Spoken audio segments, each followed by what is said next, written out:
In this video, we'll be learning about scanning through Nessus. Nessus is a widely used vulnerability scanning tool. It goes a step ahead of Nmap. In Nmap, we were only able to figure out the services that are running on open ports. Nessus takes scanning and information gathering to the next level by also identifying any possible vulnerability can exist on the service that is running on our target system.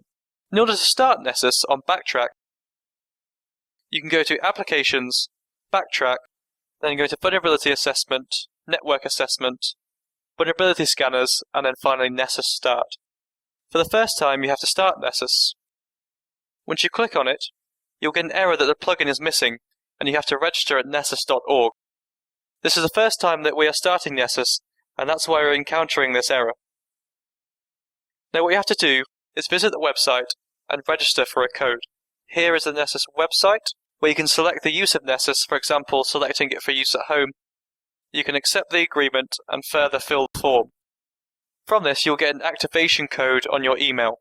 Once you get this activation code, the next step will be to register your Nessus on this system.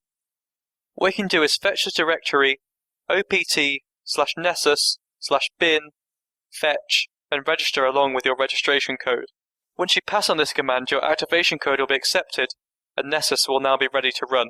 Once you are done with this, again move to Applications, Backtrack, Vulnerability Assessment, Network Assessment, Vulnerability Scanners, and finally click on Nessus Start.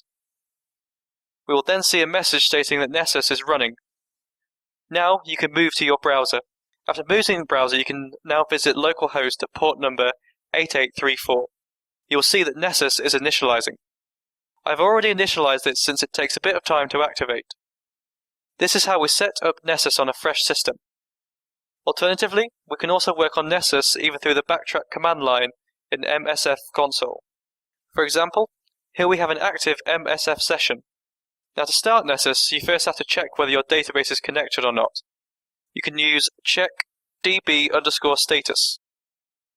From this, you'll be able to see that Postgres has been connected. Now you can simply pass load Nessus.